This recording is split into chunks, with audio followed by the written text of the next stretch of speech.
All right, movie lovers, Solo, a Star Wars story is coming to theaters near you, and we better go pick up some stars from the movie, like Donald Glover, like Ron Howard, the director, like who else? Woody Harrelson, and of course, and Chewie. And we're gonna talk to him right here on BlackTree TV. Y'all just stay tuned right here. We up in this Millennium Falcon, yeah. Push it!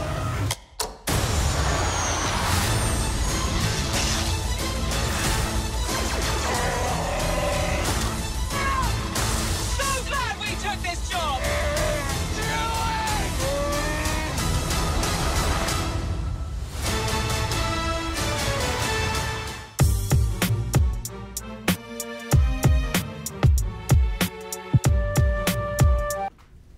So, you know, I always do research on whoever I'm about to interview, and I was familiar with your acting, but I started looking at the list of directors you work with. You got Francis Ford Coppola, the Coen brothers, Woody Allen, Warren Beatty, and Ron Howard.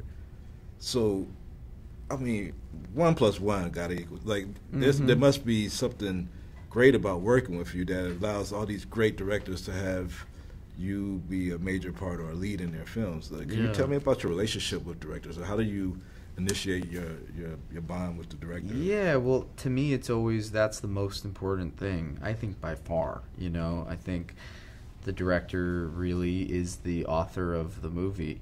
And my feeling is, no matter what happens, if I'm working with a great director, then I can't lose. Even if the movie comes out and no one sees it, or it doesn't come out particularly good, you still learn so much from working with people who are masters at their craft, and that's been the great joy of my working life so far, is learning from those guys. Here they come! Let me give you some advice. Assume everyone will betray you, and you will never be disappointed. One of the greatest directors of all time. I've always been a fan of you, from the actor to the director. And I got to ask, because now you go back 40 years, you got your directorial debut with Grand Theft Auto. Right.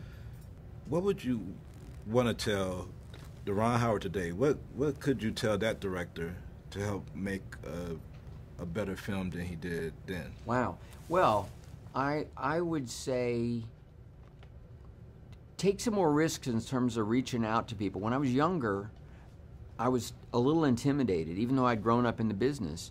I was a little bit intimidated to reach out to people who I thought might judge me. And so I tended to work with a smaller group of people who are also basically rookies and inexperienced, you know, people that I would trust and feel that comfort with. Now that's good, but if I had the experience, I would look back and say that's not as important as you pushing yourself, and go ahead and put yourself in a position where you might say something stupid, but you'll learn faster, you know, working with even more elite, experienced minds, and you know, and if you have the courage, they'll respect that and work with you. I loved you as Cookie. I'm sorry, I'm out of breath. Oh my God, Gridlocked is great. Gridlocked was great. Loved So Gridlocked. My first question to you is, like, you worked with Tupac Shakur in Gridlock. What I thought was his best acting job He out was of so his full of movies. soul, because he was so like who he actually was in our movie. It took away the swagger and the anger and the tension gone. He was just this really bright, deep poet, but with real humor and soul. Yeah. He was a lovely, lovely boy. He came in at a time where a lot of rappers were getting, you know, discredited for acting skills because they were getting parts because of being actors. But he came from a performing arts high school. He did. Like Donald Glover. And I want to know, That's do you see interesting. any similarities in them as, like, you know, young actors growing up and being artists? Yeah, that's really deep, actually, darling, making that connection between Tupac and Donald. Because Donald has what Tupac had without the self-harming element to what Tupac. There was some self-harming stuff just in his vibe. You know, there was an anger there, which, you know, his mother from the Panthers. I mean, this stuff, you know, we carry it in our bodies, right? What our parents have been through, what their parents have been through, and there's a softening over time, you know. And I feel like Donald has all of that energy and charisma and charm and intelligence without wanting to destroy it all, you know, and that's pretty deep, you know. So I think we all in life are inheriting from the generation before us, and it's how we make good on that, on their persevering, no matter how messed up their lives were, and ours as a result. It's our duty to go forward and be better. Yeah. Isn't it? Do you think? I'm glad we're having this conversation. Yeah, it's your duty. Very good. It's your duty to go forward and be better. No, philosophically, that's an important point you're making. You see, how'd you guys let me beat you on that one? Come on. There's no liars in this game, just players. The seat taken? Nobody's in the seat that I ain't taking, friend. So this is Sabak? Sabak. Sabak. Got it. You played before? A couple times, yeah. Captain Lando Calrissian. Han Solo. Looks like you're having a good day. I'm a lucky guy.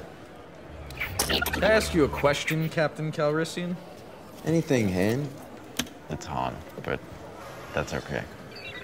I heard a story about you. I was wondering if it's true. Everything you've heard about me is true.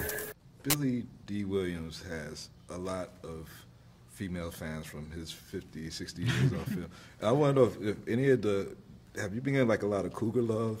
Because of requiring this. Well, funny you should ask. He's still in his pajamas. I rolled out of bed from last night's premiere, not at my house.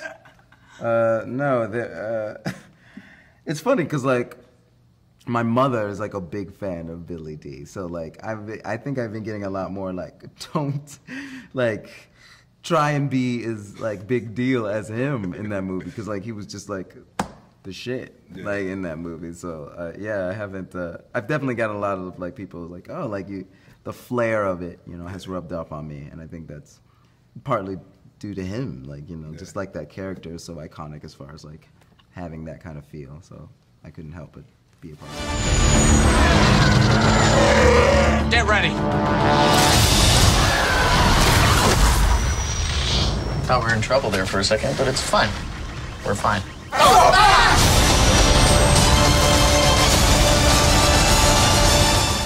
What a pleasure to be with you guys. I really respect your craft as actors and the franchises that you guys have been a part of and influenced and put your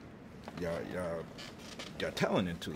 So my first question is, you guys are both in multiple huge franchises. I mean, even if you count Terminator and Game of Thrones and this huge, and you in the Avengers MCU and this, how do you deal with the fandoms of those franchises, which are like kind of their own creatures? For me, they've been. I mean, they're who we make those movies for. And they've put bread on my family's table for all these years, and so I'm hugely grateful to them.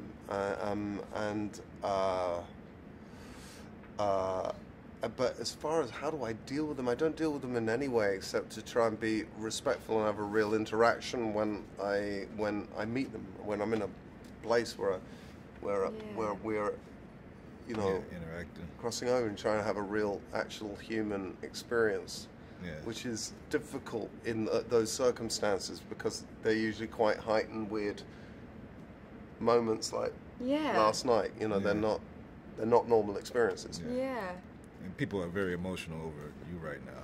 I know. I'm gonna have to leave town, man.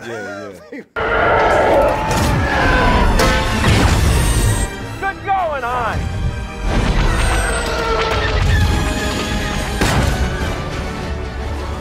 We need to divert auxiliary power to the rear deflector shield. We definitely do.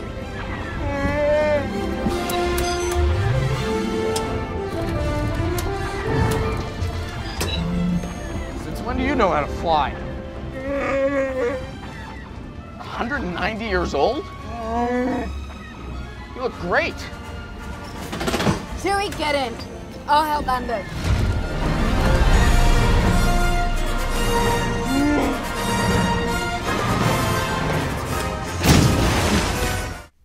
Giannis, you're doing a great job filling some big shoes, and you actually got big shoes. So, so I mean, how does it feel? I mean, Peter Mayhew, a legend with this part. Like, I mean, that's a big role to fill, and a complicated technical role to fill as Chewbacca. So, tell me, how did you get the confidence to do this? I think I just went for it. I've always been the kind of guy who imitates my basketball teammates and tries to observe how people behave, because behavior is the window to the soul. I don't know, but yeah, I've always tried to do and perfect my movement awareness. And when this came on, that they were looking for Chewbacca, and I got the call, am I interested to try out for the role? I immediately said yes, and started practicing and going through Peter's performance as Chewbacca, and that taught me a lot. I also read that you're a film buff, and I'm wondering, like, what, for a lot of people, it was Star Wars for another generation of people when they first seen it in the 70s. But what movie did you first see that really, like, opened your eyes to the other side of the camera of being an actor?